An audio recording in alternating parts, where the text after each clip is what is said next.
Jai Gurudev to all. Jai Gurudev Mataji. Jai Gurudev.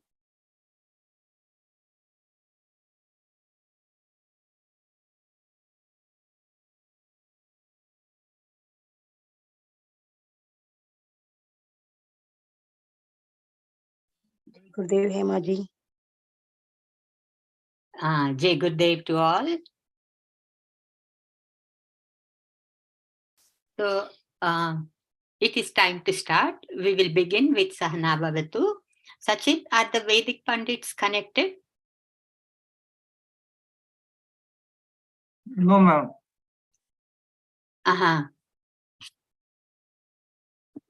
They told me they will be joining us. Maybe they'll be joining soon.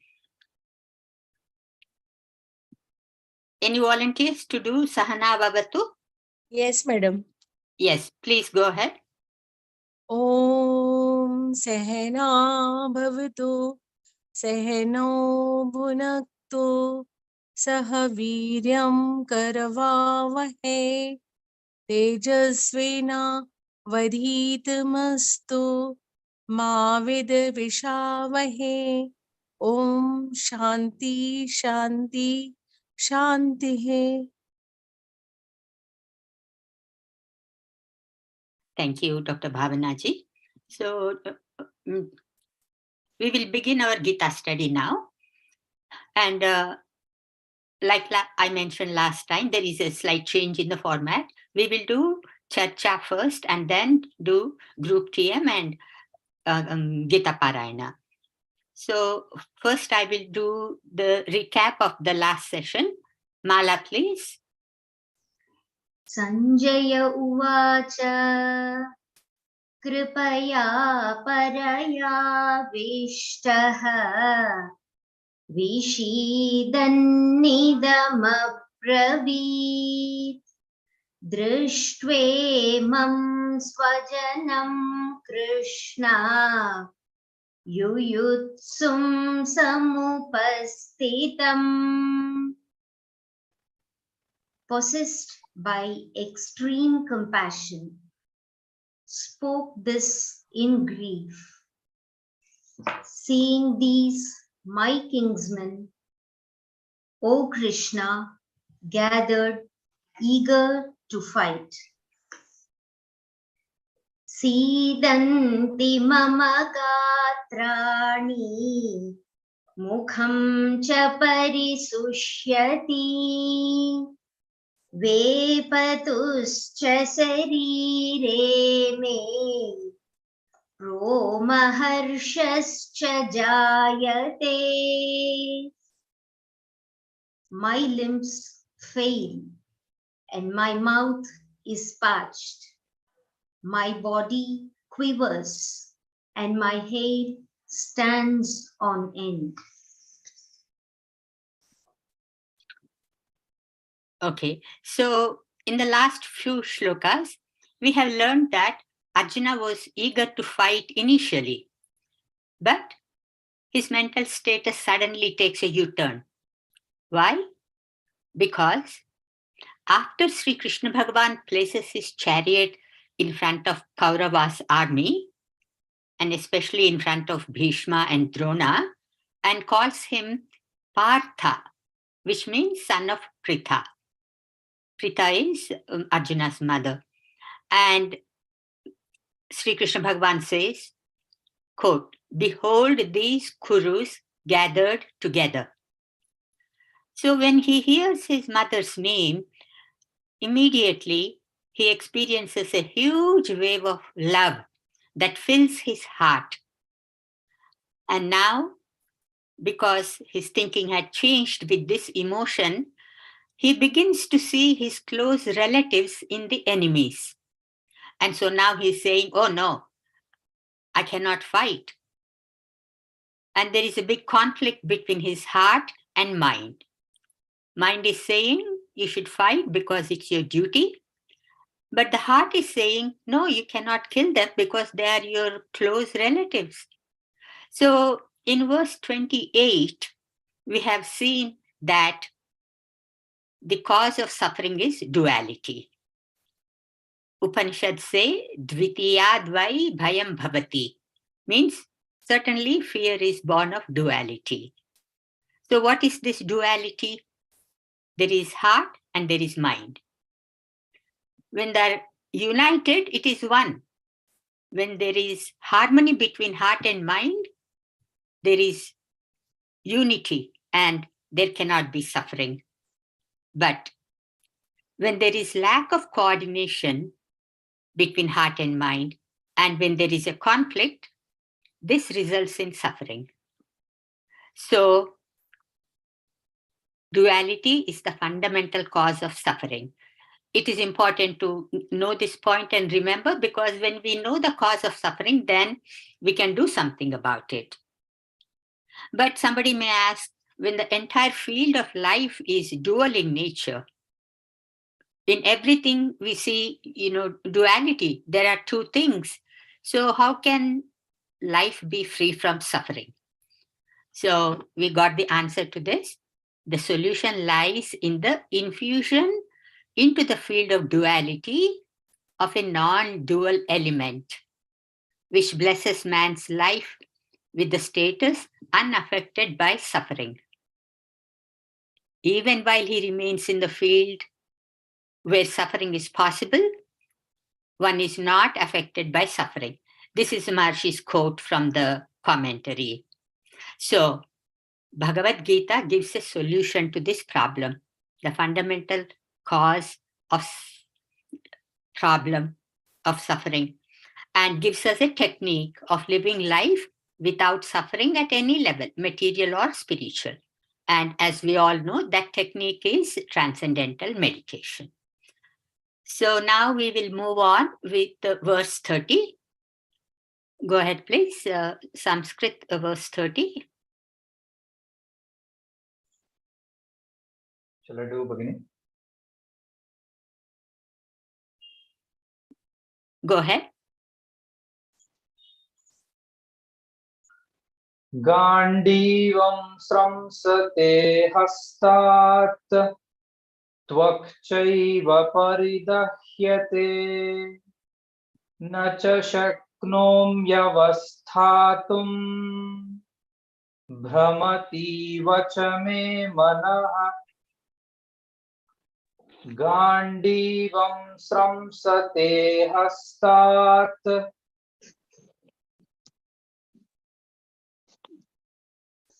tvakchaiva paridahyate na cha shaknomyavasthatum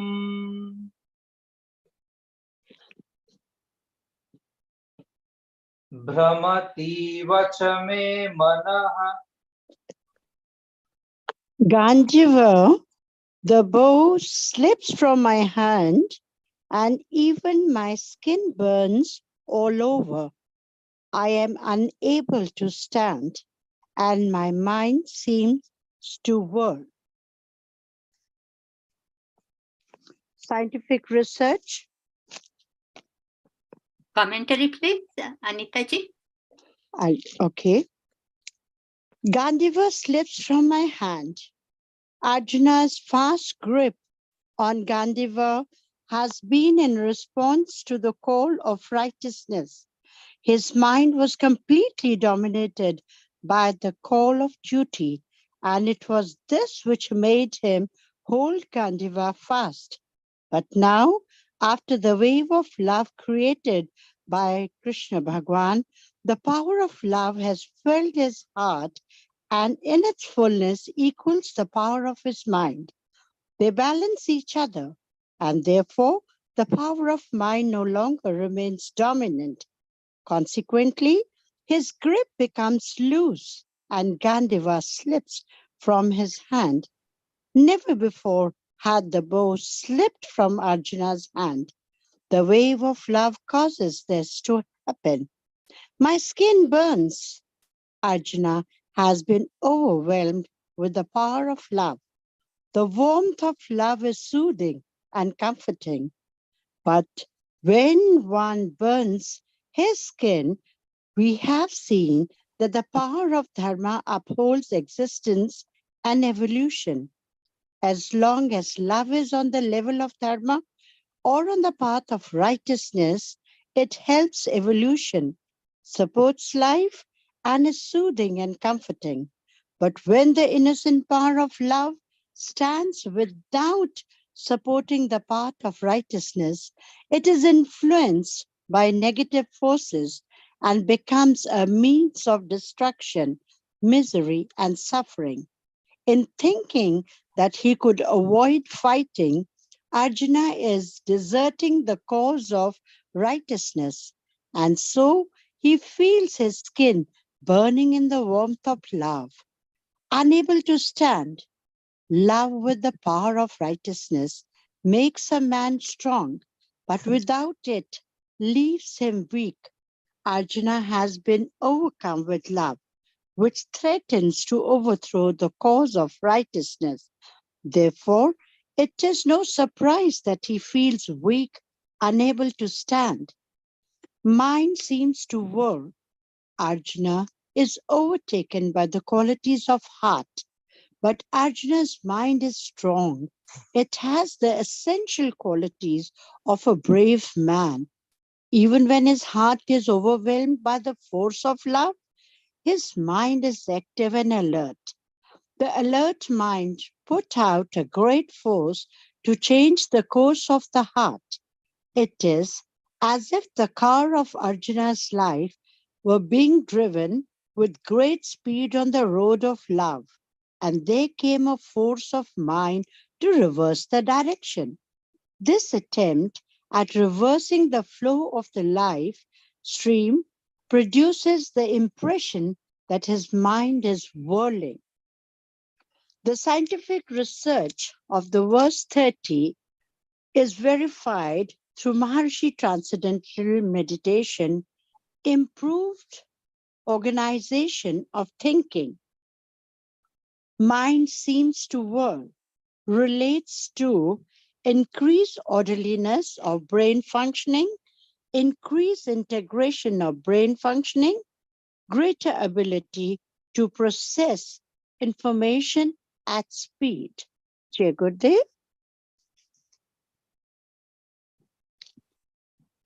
So there are 4 points in this verse. One is Arjuna is saying, Gandivam sramsate hasta. Gandiva slips from my hand. Why? Because Arjuna's mind, which was fully dominated by the call of duty, is now checked by his heart, which is full of love. So mind is not dominating anymore fully. And so his strength is failing. So Gandiva slips from his hand. The second point is Arjuna is saying, my skin burns. Tvakchaiva paridahyate. Why? When you have love in your heart, you should feel good about it. But in this situation, he's feeling all this love, but he's feeling very uncomfortable and his skin is burning. Because as long as love is supported by dharma, it is soothing and comforting. Very beautiful point. But now, his love is not supported by dharma. In thinking that he can avoid fighting, Arjuna is leaving the cause of righteousness. And so he feels that his skin is burning with warmth of love. And it is for the same reason that he is unable to stand, which is the third point in this shloka. So the fourth point is, his mind is spinning. Brahmativa cha me manaha. It seems like the car is moving, speeding at 200 kilometers per hour. And suddenly, the great force of mind comes to reverse in direction because of the love that he's experiencing. So there is this conflict going on. So because of this, his mind is spinning. Later on, Mataji will be summarizing all these 5 shlokas. We are 5 or 6 shlokas later on. But this is the brief, a summary of this verse with main points. Any questions? Please go ahead with questions. Or any main points or any appealing point. If you like something in this, you can say that. Jai Gurudev. Jai Gurudev. You said that the Bhagavad Gita is the solution of all the materialistic life and the spiritual life. Means it's a solution of all the problems. Am I right? Yes, Vinod, correct.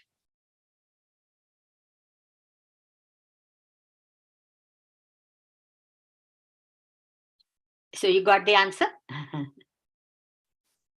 Okay. Yes, I got it, sir. Okay. Very good. So now we'll move on with the next shloka. Samskrita, please. Nimittani cha pasyami viparitani Keshava na cha shreyonupashyami hatva swajanamahave nimittani cha pasyami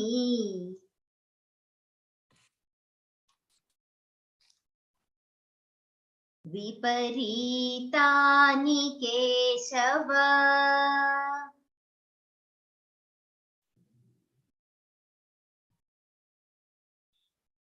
na cha shreyonupashyami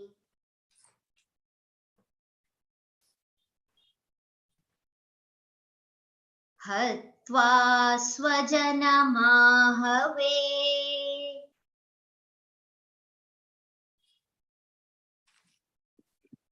And I see adverse omens. O Keshava, Bhagwan Krishna, nor can I see good from killing my kinsmen in battle. Jai Gurudev. Arjuna in this verse gives expression to the feeling of the whole of nature at that perilous moment of war. Killing my kinsmen is an expression which contains the cry of both Arjuna's heart and mind. Killing comes from the mind, for it is dedicated to truth and righteousness and the destruction of evil. My kinsman is the cry of the heart. Arjuna's heart, full of love, allows him to see his opponents only as his kinsmen and not as the aggressor and the enemy. Seeing them thus, he is right in saying, nor can I see good from killing my kinsmen in battle. In this present state of deep concern, Arjuna feels love for all his kinsmen standing before him and at the same time grief for their destruction in battle. His heart is torn between these two feelings. Deep within himself, immersed in feeling the situation and its consequences, he visualizes adverse omens. The cries of anguish and the terrible sufferings that follow destruction in war flash through his mind. Arjuna's vision of omens reveals the purity of his heart and the deep state of concentration of his mind. The future casts its image on the sanctuaries of pure hearts. Good here means spiritual comfort. The Sanskrit word used is Shreyas, which means evolution or fulfillment, the security and accomplishment that lies in spiritual freedom. Arjuna sees that spiritual comfort does not lie in killing his kinsmen, but this is the act that awaits him. Under the circumstances, he finds he can do nothing but reject all that could possibly be desired. Jai Gurudev. The scientific research goes, verse 31, greater moral maturity through Maharishi Transcendental Meditation. University students who were practicing Maharishi Transcendental Meditation program showed significantly higher levels of moral maturity. Nor can I see good from killing my kinsmen in the battle relates to correlations in subjects practicing Maharishi Transcendental Meditation and TM Siddhi program between high EEG coherence and greater moral maturity, greater intelligence, and superior academic performance. Jai Gurudev.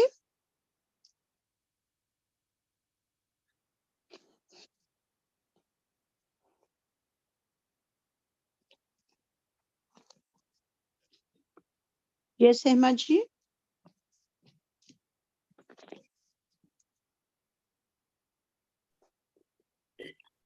Sorry, I was muted. So in this verse, the same theme continues. Arjuna saying, coming up with all reasons why he doesn't want to fight. So here there are two things. One is killing, the other one is relatives. Heart and mind, both are crying. Killing is coming from the mind because his mind is alert to duty and destruction of evil. He is a king. It's his duty to stop destruction of and damage to his citizens and the evil caused by the Kauravas party. But at the same time, his heart is crying for relatives because they all come from the same family. So now, because of this change in his thinking, he sees relatives in his enemies. So his heart is also crying out, no, I can't kill them. So in his deep concern, he is seeing some bad omens. And Maharishi said that seeing bad omens, this indicates purity in his heart. And here the word Shreyas is used. Shreyas means good. He's saying that I don't see any good in killing them. Nacha Shreya Anupashyami. So Shreyas means good, evolution, fulfillment, spiritual freedom, as opposed to prayers, which means liking. You like something and you do it. So should you do something because you like it or because it is right and good? So Upanishads say that if you want to progress in life, you do what is good for you, Shreyas, as opposed to what you like. So Shreyas leads to moksha, whereas prayers leads to worldly enjoyments. So I'll stop here, and if anybody has any questions, please go ahead. Yes, Hemaji, Jai Gurudev. Jai A Guru. point that we have to cover here is what exactly is the spiritual comfort. So when we talk about Shreyas, and here Arjuna is not agreeing to what his mind and heart is taking him to. So now the most important phrase to understand, if you could kindly give few lines on what exactly we understand by the spiritual comfort to ourselves. So in our scriptures, there are injunctions they call do's and don'ts. Yeah. And they prescribe that you do certain things. What is Sanatana Dharma about? Sanatana Dharma means you follow your dharma. And how do you do it? Scriptures recommend that we do our program, transcendental meditation, yoga, pranayam, read scriptures, and this way you're balancing your life. Now, if you don't do all these things, and if one is constantly involved in only worldly activities, say like, you go to school or you go to work and, you earn money to support your family, nothing wrong about that. Everybody has to do that.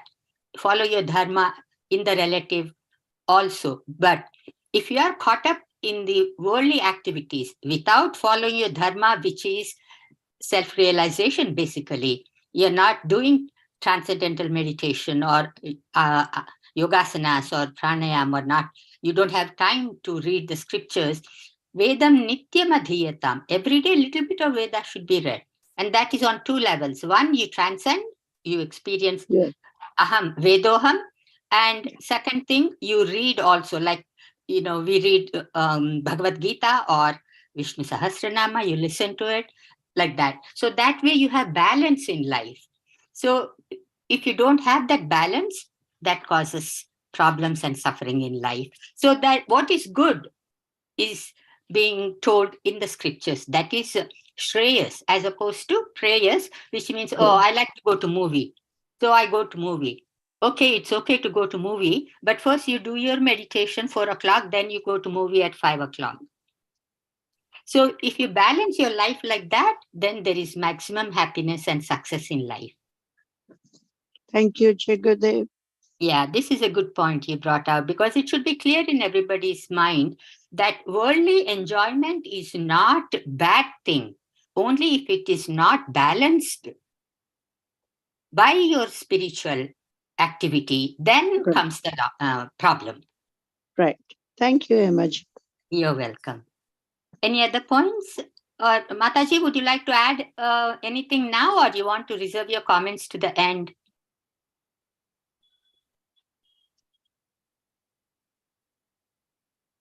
I think you are muted, Mataji. Can't hear you.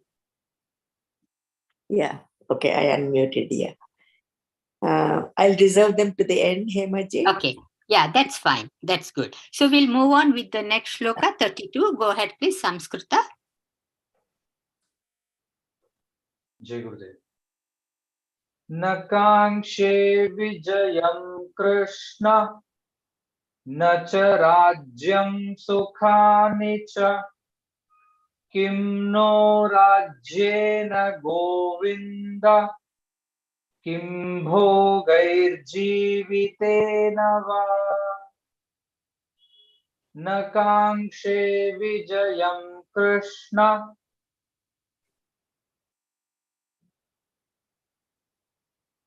न च राज्यं सुखानि च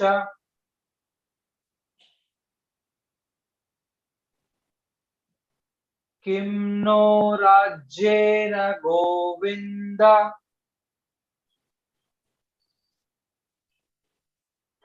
किं भोगैर्जीवितेन वा I Huh? desire. Jai Gurudev, anyone is saying something? Yeah, Anita ji. No. Continue, please. Yeah. I desire not victory, O Krishna, nor a kingdom, nor pleasures. Of what avail will a kingdom be to us, or enjoyments, or even life, O Govinda? Jai Gurudev. Desire presents no problem if it allowed to flow freely. Problems arise when a desire is checked or encounters resistance. Arjuna's word expresses this fact. He challenges the validity of victory, pleasures, kingdom, and even life in which desire has no chance of fulfillment. The desire of a great man rises to support others and rejoices in the happiness that others derive from such support. Having found the cause of battle to be damaging to body, mind, and surroundings, Arjuna now looks at the situation from where the point of view of usefulness to his own aims in life. He finds that nothing in the outside world is of interest to him personally because as he sees life, it is for others. So, from this point of view also, he sees no reason for fighting. Arjuna raises his voice against the corrupting influences of a kingdom, pleasure and power. He has seen in case of Duryodhana how they can blind a man's vision and cause the destruction of a whole civilization. In the previous verse, Arjuna has said that he can see no good from killing his kinsmen. Here he gives expression to the possible advantages that could come from the battle and weighs them in the terms of their validity in life. This shows his presence of mind and unbiased manner in which he is analyzing the situation. He rejects the validity of victory, a kingdom, and pleasure if they are for selfish ends. He expresses not only indifference but positive aversion towards them. He makes it clear that even life has no significance for him. Arjuna uses the word us, which can imply either that he wants to verify his views with Sri Krishna Bhagwan, or that he is sure that Sri Krishna's views are in accord with his own. Govinda means master of the senses. In using this word, Arjuna is also silently suggesting that Sri Krishna Bhagwan, as master of the senses, naturally also has little use for the objects of the senses and the pleasures derived from them.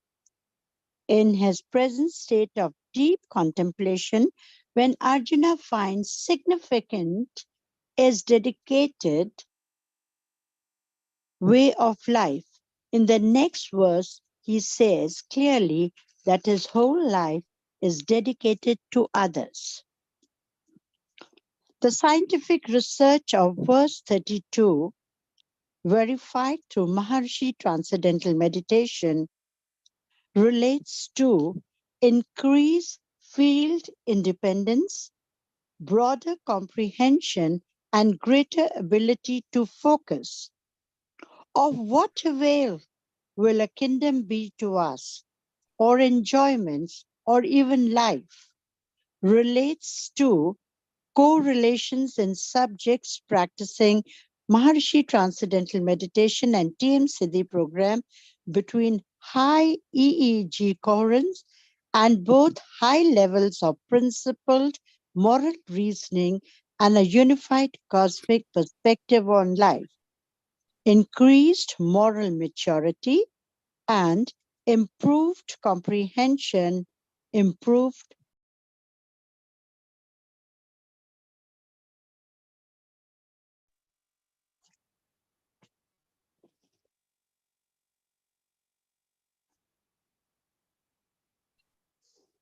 Looks like she lost connection.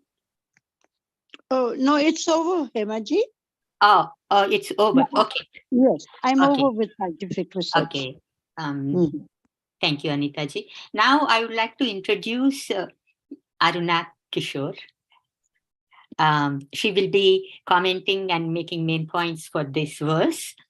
And she is a full-time governor and city administrator in Bengaluru and running a very successful TM center along with her husband, Kishorji. And, I heard many good things about, Arunaji. And she had been with us for the last 2 years where, we had Gita Satsang.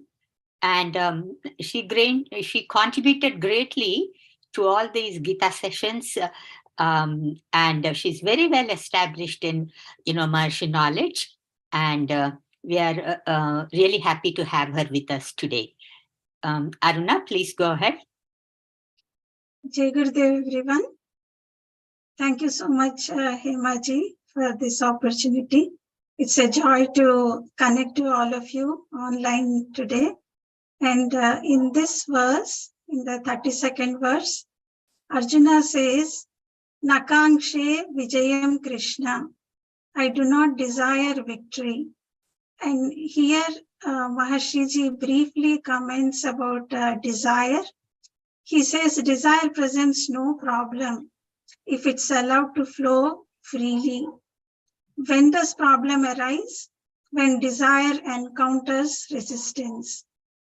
So here Arjuna is feeling that in victory, in gaining kingdom and pleasures, there is no chance of fulfillment of his desire. And what is Arjuna's desire? Maharishi says, not only Arjuna's, but for all great men, of all great warriors, desire will be to support others, and they rejoice in the happiness that others derive from such support. And here in this previous verses, just now also we have studied that Arjuna expresses his views that the cause of battle has damaging influence on body, mind, and surroundings. For example, in the previous verse, he says, Nimittani cha pashyami viparitani keshava. I see adverse omens. So, having said that it has damaging influence on body, mind, and surroundings, in this verse, he sees this battle in terms of the usefulness to his own aims in life. And what is his aim in life? His life is for others. Because he has seen in case of Duryodhana, how much corrupting influence the kingdom and power can have, and how it can blind a man's vision and being the cause of destruction of whole civilization. Even in the previous verse, he also says that Nacha Shreyaha Anupashyami, means I do not see any good. Hatva Swajana Mahave, by killing my own kinsmen, I don't see any good. And here he sees in terms of what all advantages could come out of the battle, and he weighs them in terms of validity in life. And he says that, and by seeing this, we know the Arjuna's presence of mind and also his unbiased way of analyzing the whole situation. And he rejects the validity of victory, kingdom, and all pleasures if it is for selfish ends. He says, I do not desire them. I have positive aversion towards them because it is for if it is for selfish ends. And also in Maharishi's commentary, it's very unique and interesting because he brings out some very fine points. Here he says why Arjuna has used the word as. He says, Kimno Rajena Govinda. Kimno means no means naha to us. Of what benefit this kingdom be to us? Why did he use the word us?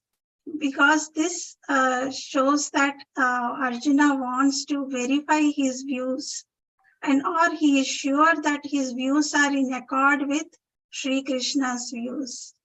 And also why Maharishi comments why he addressed him as Govinda here.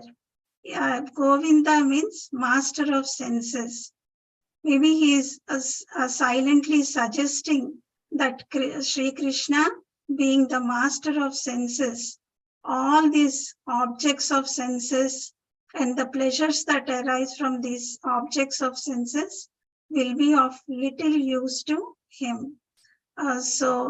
He basically, in this verse, he says that if all these pleasures are for selfish ends, he do not desire them. And in the coming verse, he says that his whole life is dedicated for others. Thank you very much. Jai Gurudev. Thank you, Aruna. Any questions or comments? Jai Gurudev, I just would like to, is it that just because Arjuna is saying that he doesn't desire anything, can we say all the desires have been dried up and the fire of renunciation is burning the brightest at this moment in Arjuna's heart? So what is the question then? So his mind is totally dried up with all the desires. So the fire of renunciation is burning so bright. So right now, maybe in view of Lord Krishna, Arjuna is ready right now to take the highest knowledge that is there. What Krishna is going to tell us in the further verses. Aruna, do you want to respond to that, please? Unmute, please, Aruna. Yeah. Here he feels that the desire of kingdom and power and all, if it is to help others, he wants it. By killing others, he doesn't want it. That's what is mentioned here. And maybe in the coming verse, he says that his life is dedicated for others. Yes. But Aruna ji, hi Aruna, Anita here. I somehow, I do not much agree with the word renunciation at this point. Am I right, Hemaji? Yeah. The renunciation is not coming into picture yet. Yeah. He's getting there. He's analyzing problem on the surface level right here. So he's not there yet, Madhavi. Okay. And like Aruna said, in the very next verse, we are going to address this issue. This point comes up again. Okay? Yes. And Hemaji, we could add for Madhavi there that Maharishi never said that you should never have desires. Desires are very much part of us, but again and again he reiterates that desires which are for evolution and nourishing are very, very essential, and that's the takeaway point from this verse. Jai Gurudev. Thank you, Anitaji. Okay. So here Aruna said in the chat box, his desire is to support others at this point, but he's not thinking whether the supporting others is right or wrong. So that we will be addressing in the following shlokas. Okay. Next shloka, please. Yesha marthe kangshitam naha Rajyam bhoga sukhani cha ta ime vastita yuddhe pranan styaktva dhanani cha Yesha marthe kangshitam naha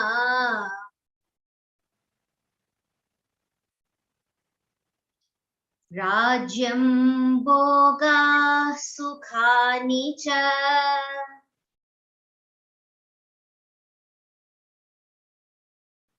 ta ime vastita yuddhe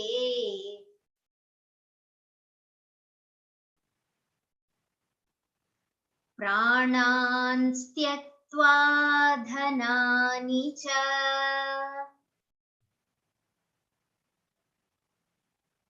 Those for whose sake we desire a kingdom, enjoyments, and comforts are here on the battlefield, having resigned their lives and riches. Jai Gurudev. Jai Gurudev. This brings to light the greatness of Arjuna's heart and mind. His vision is clear. He views the situation with a serene and deep insight.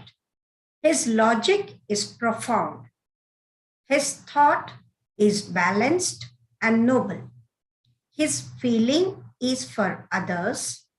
When he thinks it is in terms of others, if he wants to fight and gain sovereignty, it is for the sake of others. If he wants to live, it is for others. Such is his developed consciousness, devoid of any thought of self-interest. This is the status of truly great men living. They live for others. Dying, they die for others. The question may be asked, if Arjuna's character shows such greatness of heart and mind, why does he come onto the battlefield prepared to fight? A close study of Arjuna's utterances reveals that he is bent upon resisting evil. He is not interested in killing people.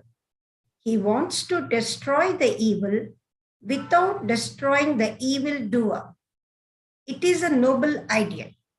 His aim is to destroy the evil on earth, if possible, without bringing down upon society the untold suffering and destruction of war. Only a man of such an ideal character can speak as does Arjuna in the next two verses. Jai Gurudev.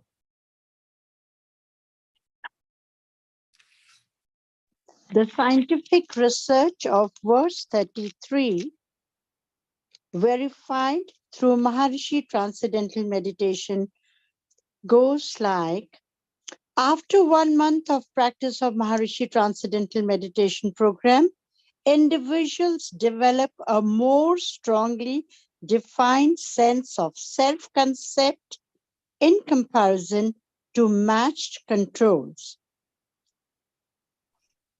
Having resigned their lives and riches relates to increased self-sufficiency, increased self-actualization of inner fulfillment independent of outside stimulation, increased inner calm and tranquility, and increased self-reliance. Jai Gurudev. So in this verse, it shows the greatness in Arjuna. Great men. Living, they live for others. Dying, they die for others. So now the question comes, why is he fighting then? Because he wants to resist evil. Therefore, he does not want to kill. This is the point that we discussed a little bit with the previous verse also. So it's quite simple here, straightforward main point in this shloka. Now I would like to stop continuing with 34 and 35. We will cover those next time. Now I would like to request Mataji to summarize what we studied so far. Please go ahead, Mataji.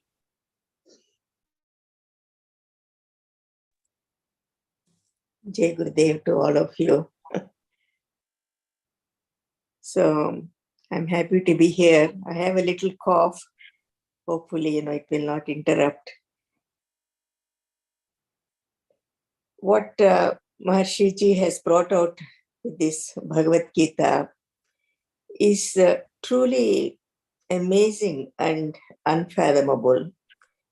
Bhagavan Krishna gave it out on one level, and Maharishi Ji really brought it to the earthly level of where it becomes so practical and easy for everyone to move forward with their evolution and enlightenment. Because Maharishi Ji was so focused all his life to bring enlightenment to all of us. And so his whole commentary is to bring that enlightenment. And this is one thing, all of you should really understand, because here in Bhagavad Gita, here you have Bhagavan, who is the Paramatma, the transcendental eternal self. And here you have Arjuna with the individual mind and the heart, and who is not enlightened. And he has the great possibility and capability to become the Paramatma. And here is Bhagavan, who is the Paramatma, the transcendental eternal self, in that complete unity. And here is Arjuna in his diversity and duality. And he has this opportunity to come through this Bhagavad Gita, which is the Gita, the Yoga Shastra, which is the Yoga Shastra, and through this Yoga Shastra to come to the unity, which is the Yogacharya of Bhagavan himself. So here is the great possibility for all of us, because Arjuna is the seeker and you are also the seeker. Not only is Arjuna the seeker, but Arjuna is representing you as the seeker. So once you begin to identify yourself as that seeker, then this whole Bhagavad Gita is relevant on a completely different level. You begin to see Arjuna through you, through your heart and through your mind. And you begin to see how Gita Acharya can lead you through that unity consciousness, and how Maharishi Ji will bring this clarity, the great clarity and the ease with which you can reach that goal. So saying that, then I would just like to say a couple of things. So Arjuna here represents every serious seeker. His doubts and concerns are that of a thinking seeker. Utter confusion, dilemma is the first thing any person has to face in his life for enlightenment. If one has not faced this dilemma, this conflict, and this confusion, then the possibility for transformation has not yet opened. So this one has to understand. It's a natural sequence and consequence for every seeker. And when one is in dilemma, then one needs to be clear also. This is what we are seeing in these verses, that the clarity is important. You can be in dilemma, but the clarity is important. And when that clarity is there, then the seeking begins. I'll go into the verses, I just wanted to take these 2 points so that, we start connecting with this. Now, Arjuna has become a seeker of truth. He's no longer satisfied with what he has got in all these years. He gathered a lot of wisdom, a lot of knowledge, a lot of skills, and he has learned over the years, but he's not satisfied and he's not able to get the answers. He's a very learned man. He learned all the Shastras and he knows all the Stotras and the Sutras. But then he realizes his limitations here. And when we understand this, that even in the seekers, this is the scenario, then let's see how we see this in this context of these verses. I know, so many of these have been repeated, but I will just go over once again. Arjuna is saying, Gandiva, the bow, slips from my hand, and even my skin burns all over. I'm unable to stand, and my mind seems to whirl, and I see adverse omens. O Keshava, nor can I see good from killing my kinsman in the battle. I desire not victory. O Krishna, not even a kingdom, nor pleasure of what avail will a kingdom be to us, or enjoyments, or even life, O Govinda. And for whose sake we desire a kingdom, the enjoyments and comforts are here on the battlefield, having resigned their lives and riches. Teachers, uncles, sons, and likewise grandfathers, maternal uncles, father-in-law, grandsons, brother-in-law, and other kinsmen are here, O Madhusudana, these I do not wish to kill, though killed myself, even for the sake of sovereignty on the three worlds, how much less for this world. So here the Arjuna, the seeker of truth, he takes his stand in the battlefield between the opposing forces of good and evil. And then his consciousness is raised by the wave of love by Lord Krishna. And he starts seeing the reality of the battlefield in life. He starts seeing that all the conflicts of the life as they are. And not only does he see, but because he has this individual mind and the heart, he's completely identified with them. He's not self-realized. So he does not know that he's the Atma, and he is not actually his feelings and emotions. So he completely identifies himself with his own mind and emotions. Now, Arjuna is a brave man. And here what we are seeing is his mind, despite of what is happening, he has a strong mind and he is full of love. And he sees that there should be Shreyas for everyone. Here the Shreyas means many things. One is Shreyas is spiritual comfort. The second thing is the importance of evolution. For the Shreyas is happiness. And Shreyas is also spiritual freedom, having more security, accomplishing more. So Shreyas has a number of things here. And now all of a sudden he's saying there is no Shreyas in what is happening here in standing in this battlefield. And he also sees that his desire as a great man is to support others and to rejoice in their happiness, but not in killing them and creating a sin here. So why is this all happening? Why is there is this obstruction, these desires? And why there is this resistance for his desire? And although Arjuna is a brave man, and he thinks that his life is for others, and he wants to live and die for others, and he has such a great character, he comes to the battlefield to fight. And there is this love pouring from his heart in all directions. And still he sees only problems. And why are these problems coming? Because one is, first of all, he is identifying with these problems. He does not have the idea that he is the Atma alone and he is identifying. The second thing is that he has not gotten over the attachment or gained the detachment from the love. Love itself is pure. Love itself is pure and innocent, but he has attachment and he has not grown into the detachment. So he is identifying one thing and he is attached to the love, and then he has not seen the reality of what the situation is. He thinks killing is a sin.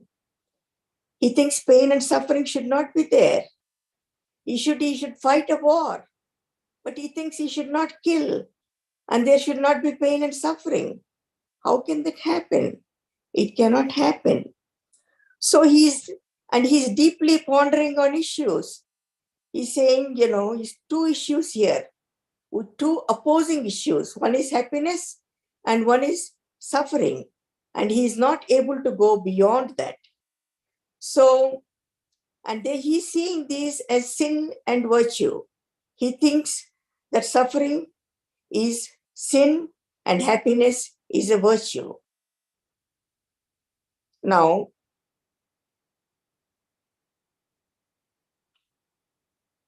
And he's also talking about greed. He says, his kinsmen have a lot of greed. They're blinded in their vision because they're not able to see what is wrong and what is right. So all this confusion in Arjuna, although he is very pure, is because he does not have the clarity in the vision. He does not have the clarity in the vision. He fails to see the right way out of this sin. He thinks sin of killing awaits him. And then he's turning to Bhagavan saying that please give me the knowledge and give me the light. So here the important issues, what I think everyone should understand is there is the free will in every human being. There is the atmosphere of grace and glory for everyone. But here Arjuna is not able to see that there is something called an unseen force, which is beyond him. An unseen force of cosmic laws, an unseen force of, something that he does not understand beyond his problem. And this is happening because any amount of intellectual clarity cannot give answers to this complex condition when he does not have that consciousness to understand it. Now, what is this consciousness? It is only because he is not self-realized. He is not self-realized. He has not understood that he is the self alone. And he is not really connected in that way on that individual mind and heart level of what he's seeing as right and wrong, as sin and virtue, as conflict or as greed or any attachment or detachment. He's not able to have the clarity on those issues. And for that, he needs to rise in consciousness and he needs to transcend to be able to be self-realized. Then he's not also aware of the absolute state of dharma. The absolute state of dharma, the absolute state of these cosmic laws, which have nothing to do with what he gains in this battlefield, whether he's going to lose or win, and whether, what in this, when there is so much of sin and when there is so much of corruption around, and when there is so much of suffering around, some things cannot be saved. He's not able to move beyond that thought. So Bhagavan then brings up these in the next verses as to how he can rise above that, above these limitations, about this lack of clarity, about his attachment and about his delusion, and takes him forward, moves him forward. And Maharishi beautifully leads this to this saying that how you can ultimately gain that comfort, the shreyas, the happiness, the bliss, ananda, and the eternal freedom, the jivan mukta. This is given in the next few verses. With this, I will end because Arjuna and you are not different. You are the seeker. You are the blessed seeker. You have Maharishi Ji and you have Bhagavan Krishna. And so I know every one of you will be enlightened on the path of enlightenment and will be enlightened very, very quickly. Jai Gurudev. Jai Gurudev. Thank you, Mataji, for a beautiful summary. Maharishi did mention the word slightly enlightened. So, we are all on the path, slightly enlightened, and that's very big encouragement. Slightly enlightened means we started the process and now it will go on. Like we tell in TM, you begin the mantra and the rest of meditation happens by itself. So we started on the path, and Maharishi also calls it pathless path. And so it's very good news for all of us that we are on the path and progressing. And especially with this Gita knowledge, it is so enjoyable. This knowledge makes a lot of difference. And many people in my old Gita group reported that they have been having very good experiences, not only during meditation, but also outside of meditation. Pooja always tells me how wonderful her experiences are in in teaching, in her daily life, also in her program. And there are many others who have felt that way. Vinod always mentions that. Vinod, did you get your question answered? That TM helps with um, material as well as spiritual fields? Yes, I get it. Yes, very good. Okay, so now we will do 10 minutes group meditation, and then our Vedic Pandits will recite the second half of first chapter. So let us sit comfortably and I'll take leave, Hema. Yeah. okay. I have another meeting, So Okay, thank you for coming, and Jai Gurudev. Jai Gurudev. Okay, let's sit comfortably, close eyes. And those who learned transcendental meditation, please do so. And those who did not learn yet, close your eyes and go inward. Man ko antarmukh karna. Okay, let's begin now.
Jai Gurudev.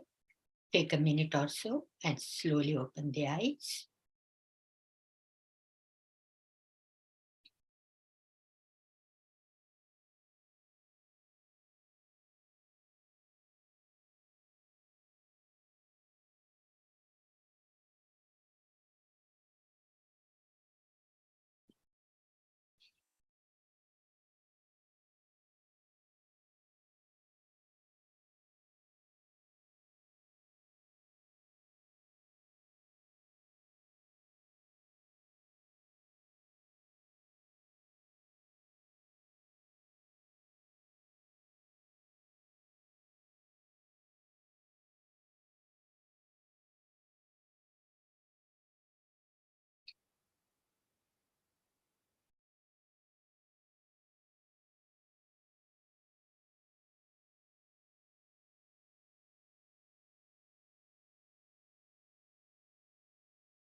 Slowly open the eyes. Now I would like to request our Vedic Pandits to recite second half of first chapter.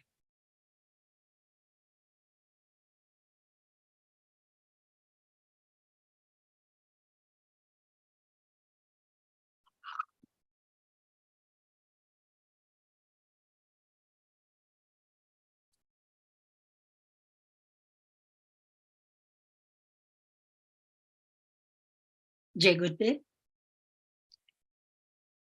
Ghanshyam ji, I saw Manish ji and Ghanshyam ji. जय गुरुदेव दीदी. जय गुरुदेव. जय गुरुदेव दीदी. कृपया आरंभ कीजिए. पहले Gita Dhyanam first and last श्लोकस and then first chapter 32-47. 32-47. Right. जी दीदी. ओम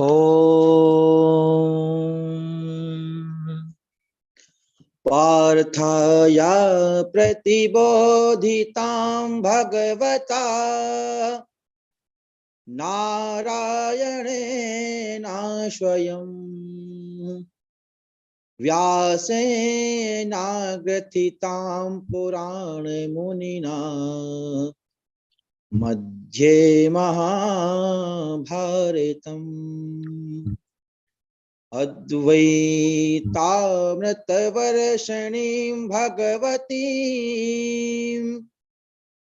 अष्टादशाध्यायिनीम् अम्ब त्वामनुसन्दधामि भगवद् गीते भवेद्वेषिणी.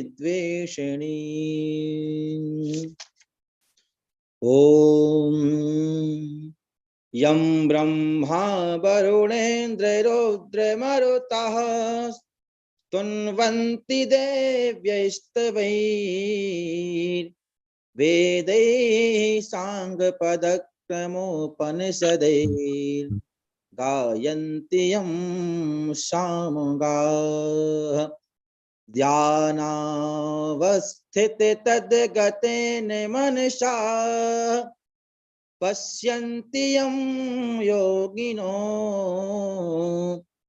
यस्यान्तं न विदुः सुरासुरगणा. देवाय तस्मै नमः. देवाय तस्मै नमः. ओम 32 ना मैम. हाँ 30 से आरंभ. जी. ओम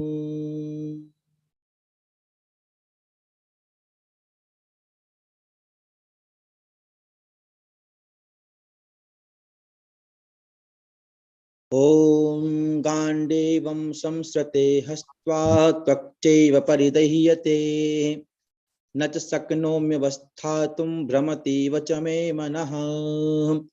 निमित्तानि च पश्यामि विपरीतानि केशव न च श्रेयोनुपश्यामि हत्वा स्वजनमाहवे नाकाङ्क्षे विजयं कृष्ण न च राज्यं सुखानि च किं नु राज्येन गोविन्द किं भोगैर्जीवितेन वा येषामर्थे काङ्क्षितं नो राज्यं भोगः सुखानि च त इमेव स्थिता युद्धे प्राणास्त्यक्त्वा धनानि च आचार्यः पितरः पुत्रास्तथैव च पितामहाः मातुलाः श्वशुराः पौत्राः श्यालाः संवत्सरधिनस्तथा एतान् हन्तुमिच्छामि घ्नतोऽपि मधुसूदन अपि त्रैलोक्यराज्यस्य हेतुः किं नु मही कृते निहत्य धार्तराष्ट्रान्नः का प्रीतिः स्यात् जनार्दन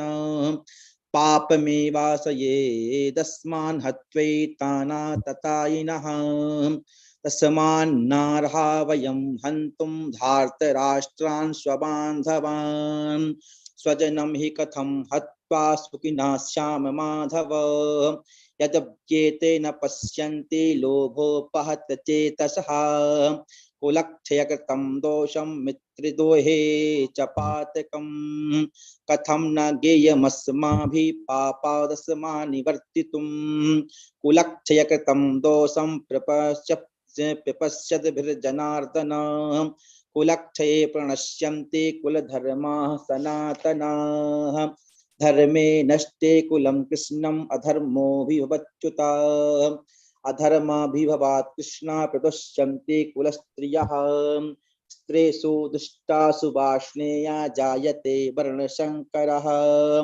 शङ्करो नरकायैव कुलघ्नानां कुलस्य च पतन्ति पितरो येषां लुप्तपिण्डोदकक्रियाः दोषे रहितैः कुलघ्नानां वर्णशङ्करकारकैः उत्साद्यन्ते जातिधर्मः कुलधर्माश्च शाश्वताः उत्सन्न कुलधर्माणां मनुष्याणां जनार्दन नरके नियतं वासो भवत्योनुसुश्रुमा अहो पतमहात्पापं कर्तुं व्यवसिता वयं यद्राज्यसुखलोभेन हन्तुं स्वजनमुद्यताः यदि मां प्रतीकारमं अशस्त्रं शस्त्रपाणयः धार्तराष्ट्रारणे हन्युस्तन्मे क्षेमतरं भवेत् संजय उवाच एवमुक्त्वार्जुना सङ्ख्ये रथोपस्थ उपाविशत् विसृज्य ससरं चापं शोकसंविघ्नमानसः ॐ तत्सदिति श्रीमद्भगवद्गीतासु उपनिषत्सु ब्रह्मविद्यायां योगशास्त्रे श्रीकृष्णार्जुन संवादे अर्जुन विषाद नाम योगो प्रथमोऽध्यायः ओम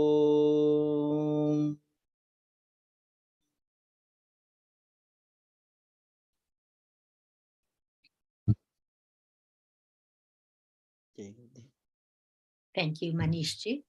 We still have a few more minutes left. I did not calculate the time correctly, I guess. Any birthdays? Please raise your hand, identify yourself. Sachin, if there are any comments or questions in Ramraj chat box, please let me know. And if any birthdays from Ramraj chat box also.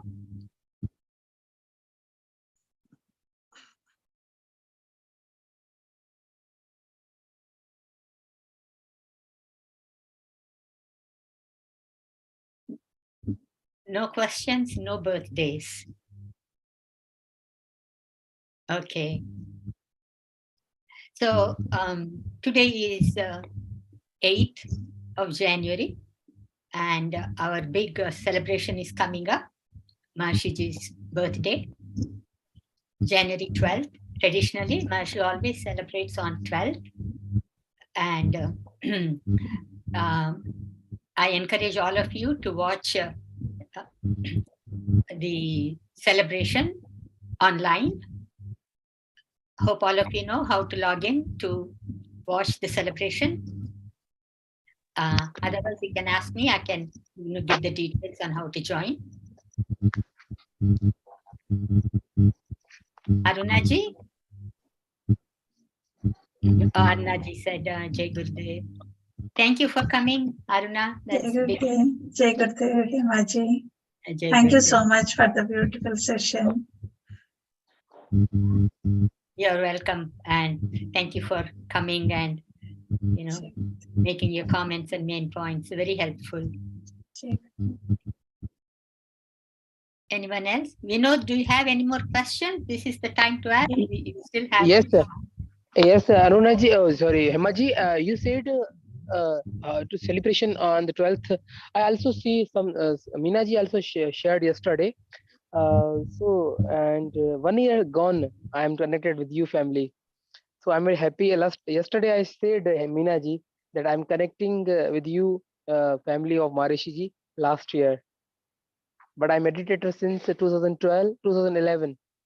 But I'm connected with a Maharishi family international group from January 2022. Very last good. year. I'm very happy that you joined.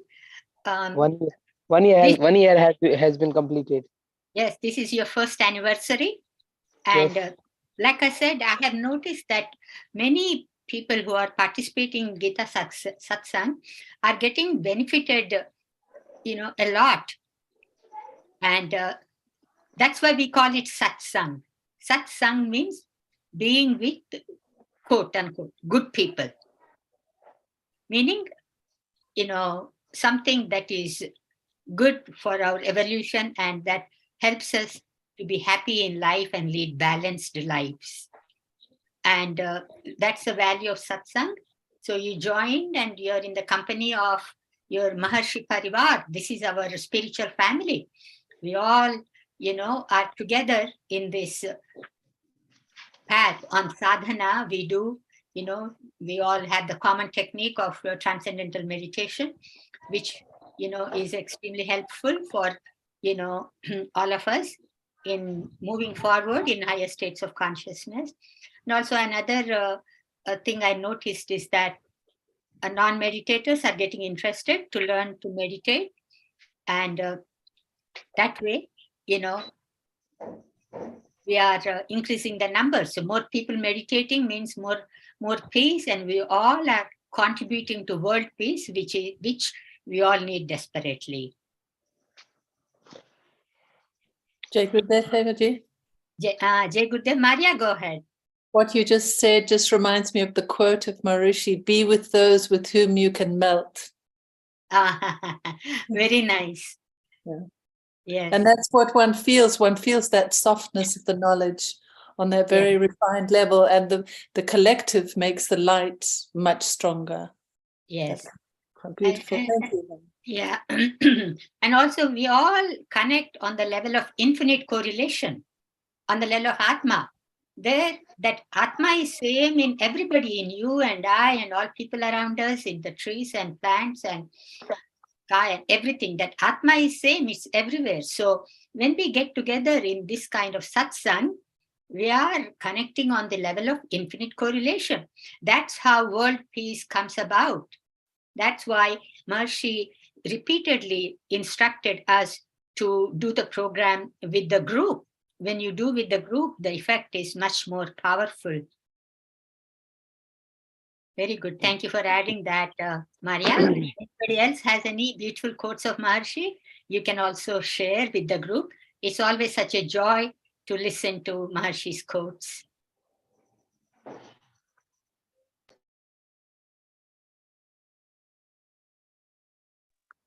Okay, so Hemaji? Yes, Vinod. Hemaji, I want to join in a celebration, on 12th, but I don't know how to join. I don't know. Yeah, I'll send you the information. It will be whole day program, whole day. It will be shortage. I don't remember the timings, but I will let you know how you can connect online to watch the celebration of Maharishi's birthday. This will be on January 12th, and I will give you the link. Okay? You can also watch. Sorry. Yes. You can also watch Ramraj, you can watch it on Ramraj TV. But I will let you know the timings. Sachin, if you have the timings, you can post it on the screen here. Otherwise, I'll send it to you, Vinod. I'll put it in the Sri Gita WhatsApp group so that everybody will have the timings. Emaji, there is a next, session starting Bhagavad Gita. The Jalal is also admin in there. We will start it on January 12th. Every day you will receive 2 shlokas recited by our Maharishi Vedic Pandits. So that way we cover 2 shlokas every day for the whole of this year. And we will be covering entire Gita, all 700 shlokas of Gita. Isn't that wonderful? Yes, it will be recorded or it will be online session. No, this will be the recorded Vedic recitation by our Maharishi Vedic Pandits, and Jalal will be posting it. So we just listen to what Maharishi Vedic Pandits are reciting. We listen to the 2 shlokas when they recite. What I recommend is you keep Maharishi's Gita in front of you and close eyes and listen to the Vedic recitation. And then it will be less than a minute or so. And then you read English translation of the shloka that you just heard. Then you will have the understanding of what the shloka is, because it's in Sanskrit. Most of us don't understand Sanskrit. So just read the English translation. That will take another 1 minute or so. So every day you can devote 2 minutes for your Gita. Daily Vedic recitation. And that way we fulfill that. If we don't understand. Yes, Vinod? No problem. But the listening is very good. Listening, yeah. You listen to the Vedic Pandit's recitation. Okay? Okay. So, Sachin, you can, all of you can come on video. We can say Jai Gurudev to Maharishi together. Jai Gurudev to all. Thank you for joining. Jai Gurudev, Hemaji. Jai Gurudev, Hemaji. Jai Gurudev. Jai Gurudev. Giridhar is Gurudev, there. Hemaji. Bhavani ji is here. Jai Gurudev to all. Thank you for joining. Sridevi is here. Bela, Jai Gurudev. Usha is here. Very nice to see you. Jai Gurudev. Yes. Nice to see you. Jai Gurudev, Anita. Sunita is there. Rajan is there. Jai Gurudev, madam. Jai Gurudev. Okay.